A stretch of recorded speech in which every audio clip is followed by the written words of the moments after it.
And I love especially what you said about listening, about receiving the message. Because when we step into this place of kind of moving out of codependency, which we were talking about, like I've had multiple conversations now with people which were very uncomfortable for me.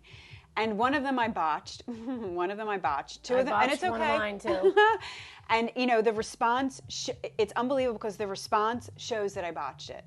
Like I didn't come clear. I didn't come through clear. Like my love, it's almost like you have to come through really clear and courageously. And if you don't, your love does. It's like your love can't make it through, and that it's not picked up, it's not perceived. It's just it's part of this. And what I learned is that you actually have to have compassion for the other party for realizing like this is stuff you've probably thought about for a long time and been contemplating how and been gaining the strength to actually bring it up, but for them this is all new knowledge, so they don't receive it. No. They don't receive it like, oh, like, but you know, I mean, we are doing the work of saying like, thank you for taking care of yourself, like this does hurt me to hear and receive, and now I have to do some work to figure out a new dynamic in our relationship, but thank you for taking care of yourself, because now I see like this is something that, you know, so it's like, but it's like having compassion for that other person, realizing that they wouldn't see this really coming. No. Or if they, you know, or maybe they do see it and they don't want to really face it, or, you know, it's, but yeah, having like realizing that you have to give that person time to receive it as well. Yes. But what I did, another thing I learned was that not like saying you make me feel this way or things you do, because that immediately puts the person on the defense. And it wasn't I guess it wasn't like a productive way of communicating by saying like, well, you do these things and it makes me feel this way. Like I would try to figure out a different way to bring that across. This is what I need. Time. Yeah. Because then when we revisited the conversation, I was able to be much more clear that it's a projection that I developed because of how I receive this. Yes. So it was like very interesting. But like to be doing like grown-up communication, it's actually brilliant. Even though it's uncomfortable, fantastic. It's very uncomfortable. But it's and brilliant. When it's over, I'm like. Even the one where I botched, I was still proud of myself. Like, you tried. You tried. Because you can't botch it, right? Like, it's just another lesson. Like I made it, and it's going to come up again, right? Because I'm not through it. I'm not through it yet. And so I'm, like, figuring out how to not fix that, but, like, the end result of that was what I needed. Right. The end result was it's done. The job is done. Right. And I think there's a part of me that's not sure that my love and compassion. Because even when you're coming through with somebody who's you're projecting as, you know, who's hurt you, who you're hurt by, you know, it's still in love that you're coming into this place. Yes. Because these are all people you love. Yes, they're always people you love. I mean, they're people you don't love. If you didn't love them, you really wouldn't get hurt. Yes. That's the thing. That's why when they say you hurt the ones you love, it's not that people are going around saying like that you're unappreciative, so you're hurting the ones you love because you just don't take them into consideration. What it is that the people that you love matter the most. So things that don't hurt from when other people do them, it matters more. Yeah. It all matters more. So your biggest lessons. It hurts. So like you could be careless with a stranger. It doesn't really hurt them, but like you're careless with a loved one, it hurts them. Although it does hurt the stranger in other ways, but they don't take it as personally. So it's like, wow, like. Yes, your loved ones. And the ones we love that are closest to us are the ones teaching us the lessons. We've all signed sacred contracts to teach each other lessons. For sure. We're here. We chose this. Or to gather what they say, like gather our soul fragments back. Like this person had, like you and I, we probably have lots we can learn from each other. So we are drawn to interact and glean. What are you learning? What am I learning? And then we like touch base. It just feels nice to do that. So it's alignment. Like if vibe attracts your tribe, like. If it was stuff that I didn't need to learn, I might. If you were in a field of things that weren't really part of my human experience, I might not have connected with you. Right, for sure. Yeah, because we're not all learning the same stuff. And I think too, like we connect and move through. So like there's, like we move with people. So there's like your constants you gather along the way. But then there's like people who were so integral to my path, and then. They're just not part of the path anymore. Totally. And that's a hard thing too, right? I know, and that's another piece of codependency I moved through was honoring when a relationship is over. And knowing that it doesn't have to be a bad thing. It doesn't have to be a bad thing. It could be a beautiful thing, really. Knowing how to like move through that and really honoring when the end is here. Before I get like attached, right? Yeah, like, or more like before I let my emotions get the better of me, like feeling that in your body and knowing when something's over and allowing it to be over, like ending it. Yeah, like with grace rather than with like struggle. Yeah, because like I hold on. That's one of my biggest things. Me My too. code is I hold on to. There's a nostalgia piece. Like I hold on to people, places, and things that mean something. Yes. And my life is riddled with lessons of things and people who have left my life, and if I have teach you how to learn, teach me how to embody that. I've been my personal sovereign thing, whatever this is that I have going on. And that's a huge thing. And now I think what I'm doing is letting go with love, like when it's right. Yes. Before it gets to a place where like I'm so attached, like just like you said, I wasn't there yet. I think I had to get there. Yeah, so much. Like we feel that something is moving forward, but the attachment makes us actually defend and fight against the movement. But there's no more movement. Right? That's the only natural course. So then we actually make it more complicated and more ugly and. And like just one other thing that I have noticed that I've been doing, because like this psychological stuff to me is the keys. This is like gathering keys along the way. If you like notice like, oh, every time so this is one of my things, that if I wasn't given will by my own will as a child. Like I was never really given like you can make your own decisions. Like that was it was the exact opposite. It was like. Make no decisions on your own. Run every single thing by us, and we'll tell you if you are or are not allowed to do that. That was my life. And then when I met my husband, I allowed that to be the same type of like thing. So I didn't really develop a will of my own, and I didn't think that I was allowed to use my will. In fact, when I tried to use my will, it would be a very negative reaction, as a developing human, like puberty all the way on, whether it was, whatever it was not my own decision. Right. I felt very owned.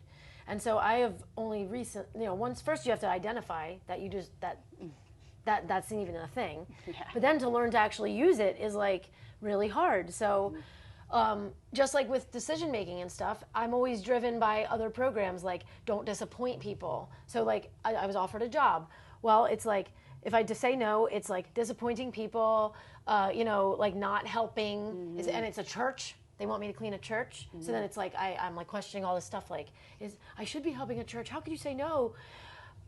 But my gut, every bit of my gut tells me, you don't want that job. That is not a job for you. Do not do that job. You know yourself, and I know myself not to burden, like, make my schedule so tight and so exhausting that I don't have energy to truly live outside of work. You know what I mean? So if I've been spreading myself thin physically house cleaning, because I still have a very physical job, I can't do music. I won't have any time for practice. I wouldn't have time to practice on my own, write books, have Zoom calls with my illustrator, do the this stuff takes time. Yes, it does. And if I keep saying, okay, I'll take every house cleaning thing that comes my way, it's literally keeping myself in the past. In every way, this job would be keeping me in the past, and I can feel that. Whereas, like, I want to move forward into the light, But what I started doing, instead of just having the will to say, no, thank you, I don't think this job is for me. That's all it takes, right? Yeah. That's it? No, I spent hours coming up with all the reasons why, and, like, this whole defense, and, like, really, none of them are actually the truth. The truth is, my gut tells me I don't want the job. I can't do this, no. And I'm like, I'm going to use my will, and I'm going to do that. And I was able to say to a couple people that were trying to like get me involved in like these sales things, I was like, no, thank you. That was it. I just said, no, thank you. And then they said it again, and I was like, no, thank you. And I was like, I'm not giving a reason. I don't have to give a reason. No. And so that shows me growth, too. Yes. That's so huge. Not coming up with judgment and defense mechanisms to defend my own will when my own will is fine enough. It's fine. It doesn't need a defense. The fact that I can even say that and like actually tangibly feel that and know that I will be able to apply it next time and next time, and maybe not always. I might fall back in certain Strengthening situations. the no muscle. Also with different people. You could be like, I can say no all the time over here, but every time it comes to this person, I can't do it. Yes. That shows codependency. Fear. It shows like too much attachment. It shows all kinds of things. It's like amazing. So this is the stuff that fascinates me. Huge growth. Now, when you look back at who you were a year ago, they're almost unrecognizable. Right. It's that living Shavasana piece where you're like, how far have I come in just 1 year? Because I feel like the trajectory just keeps, it's like gravity, right? It just keeps getting faster and faster. The velocity, that's what I'm looking for. I like that, yeah. It just keeps getting faster and faster. Right, picking up speed, yes. And I do. I feel very supported. Like I'm able to feel divine support now. Because, you know, my whole journey back into spirituality and connection to the divine was a journey. And I knew it was going to be a journey. Like I am literally a person that was devoted to my core, devoted to my religion, to my core. I believed, and my faith was very strong. And then through the course of humans, it started being dark, and I had to turn away from the religion that I was given as a child, and then literally choosing to say, like, I think God, I said this, I think God will understand that I need a blank slate. I don't understand spiritual connection anymore because of what happened over here. So I need time. I didn't know it was going to take 20 years, but it did. Like I really feel like this year I would say the last 2 years, I've like really been able to like pray again and to devote myself to like a higher consciousness, a higher power. It's not like I didn't believe there was anything. I just wasn't tapping into it. I was just like exploring like this realm here of like, what is life like without this judging, controlling God over which is what I was given, like very, very fearsome, you know, threatening type of feeling. But it was more the humans that were running it that were the threat, you know. And I was like, wow, like I thought that was God. How powerful. It was scary. I've done so much dissolving of that whole experience, and like I said, I feel literally like, since we haven't had a session in a while, on the spiral, like since our last session, like I literally have done the biggest work of my life. Like that forgiveness and that reaching out and healing. What level did we just do? That's what I'm asking. I think it was third eye, but I think we did the third eye. Like all we have left is crown. Yeah. So for what it's worth, it sounds to me like you're there, because when I do the spiral, so when I went through the spiral the first time, by the time I was ready to do you were the already next level, yes. I was already there. Getting there. I feel that's how it's happening too. So like you're in because your it is. It's crown. rising up. It's rising up. Yeah. Like you've moved through the vision piece of the third eye level, the sixth level, and now you're at that crown piece where you're connecting to your spirituality. Yeah. You're witnessing without conditioning, because even the word you said, pray. So I couldn't feel like say that word for a long time. You know, like it was unbelievable how, and my experience was very different.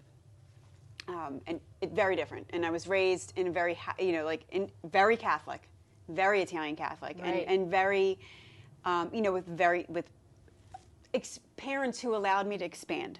You know what I mean? Like it was not so crunched in. Right. But as I got older and I sort of witnessed, there's an expansion piece, and prayer, and even like. It's not even just the religion you're born in. I think it's the conditioning of everything we see in society. Absolutely. Like, what does Jesus mean? What does Bible thumping mean? What does praying mean? Right. What does this mean? Yeah, each thing gets its own it gets connotation. That has nothing to do with connecting to the divine. No, that's why it's like labels are not prayer, really that good. Even words actually do get in the way. Like prayer, like I would meditate and I would reach out to the divine, but I could never call it prayer after a while. Yeah, because that's what to me, I'm saying. Prayer was this piece that I was forced to do. Okay, yeah. And not even forced to do by my parents, because my parents didn't force us to pray. We didn't have to pray before we ate. Like none of that stuff happened. But what is prayer? Like what have we, as a society, assigned to prayer? I don't know how to describe like the impact of all these know what you mean. It is commercial hard to describe everything that's coming in, but. Prayer was such a big thing because I could, and even now, like when I work with leader, because we're always doing self-help. Like I don't know about you, but I feel like I'm always learning something new. And and right now I'm in a course. I'm actually working on the Sophia Code stuff, and she talks about prayer all the time. Okay. And even one of my other mentors, Colleen St. Michael's, I was in a community with her, and she was saying, your angels. This one woman had angels all around her, and it was because she prayed all the time. And that when I was like, prayer, this keeps coming up. Like I let it go, and I was almost like I called it something different because I couldn't align with what prayer was. And now it's like that's coming back up. Like you don't need to have like a regimented, like what prayer looks like. No. It's whatever you want it to be. It's talking to God. Like, yes. So my grandmother, I wrote a song called Grandma's Best Friend, He is God. And my grandma talked to God all the time. And she just talked to him like he was her best friend. And like, so that is prayer. That's prayer. Yeah, like while she was working in the gardens and while she was taking care of her kids, she just talked to God as if he was there as her best friend. And that's like, I was given like that view of prayer and God from my grandmother, which was disconnected from my, what my faith was. But like, I was able to see that in a good way, which I'm very grateful for the gift of that, because she did give me that type of connection in a beautiful way that was never tainted, which I was like very nice to always have that still. So that's so huge, right? Like what we choose to move through before we come here. And then taking that moment to like really witness what we've moved through. Like even 20 years is nothing compared to the lifetimes we could be working on something. Right?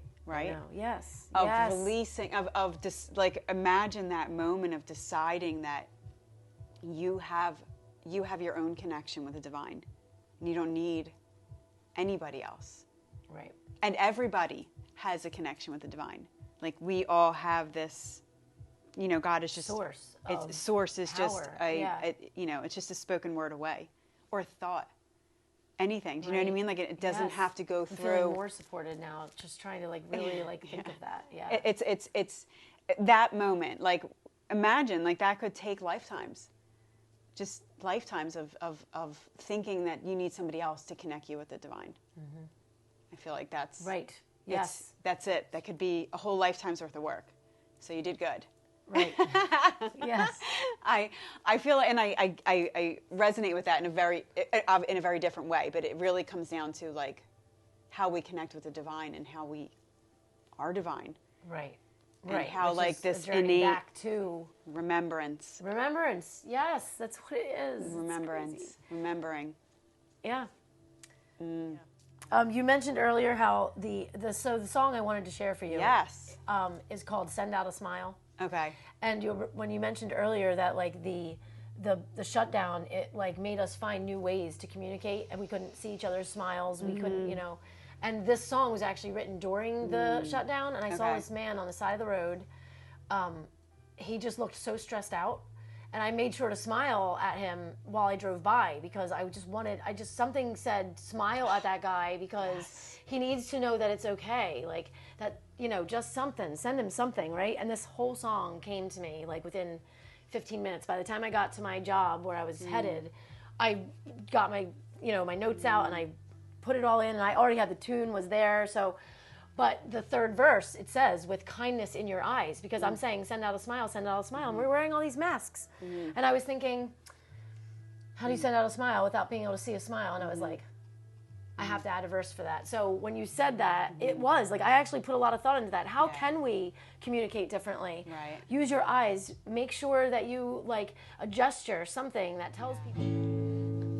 Send out a smile, a gesture from a friend. Send out a smile, some happiness to lend. Soon you'll discover a real good feeling when those smiles come back in the end.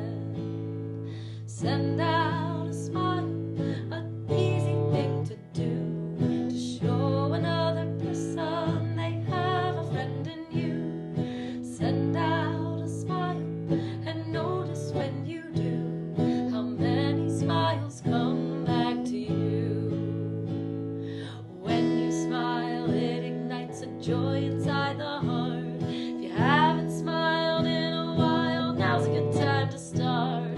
Send out a smile with kindness in your eyes. Open up your heart, go ahead, give it a try. Send out a smile and do not be surprised if a smile comes back every time. When you smile, it ignites a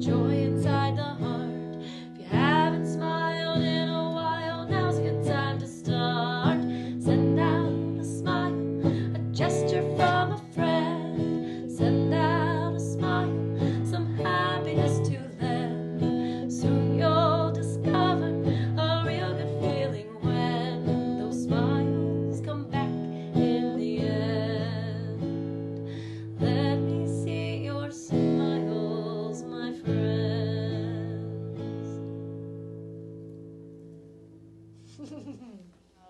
Where I'll be this summer, what I'll be up to. What are you up to? I have he's like my child, Herbert here, my children's book, and I'm going to be sharing him at a couple different things this summer. So far in the summer is all the way in July 31st, which is another children's festival in Central PA. So I know it's not for maybe local people, but anyone that's watching out in Central PA, it's from 10 a.m. to 9 p.m. and it's all family oriented, live music of just some like mindful songs. There's yoga classes, there's parenting classes, there's a miniature, what do they call it? Ninja warrior set up for the kids. It's going to be great. It's only $15 a person. It's all outdoors. And that's like, for me, that is like, I'm very excited. I get to, share music there around the campfire at the end. And Susie will be teaching yoga there. Awesome. And we're going to bring in some kirtan songs for the kids. Very cool. So that's July 31st. So that's what I've been working on. That's what I've been setting up, I love practicing that. my music, practicing my yoga, trying to. How can people find you? Like on Facebook? Facebook is good, yes. I Emily can promote a Turin, lot. yep, I'm there. Right, Yeah. it's an easy way to reach me. Yeah. Emily Turin Creations is my email. EmilyTurinCreations@gmail.com. Okay. So that is a good way to reach me as well. And then I would give you a link for Herbert. You can buy him on Amazon. Herbert Likes Sherbert by Emily Turin. So if you look that up, you'll find it right on Amazon. And yeah, so I'm excited for these events. I'm excited. I'm so excited. I knew Thank you would you. have a dancing thing for me. Absolutely. That's awesome. Yay. So that was awesome. Thank you so much. Thank you. What a pleasure, always. Awesome. Thank you. I really appreciate it. Oh my God, so fun. It was So fun. happy to be involved in your project. Thank you. Yeah. So thank you, everybody.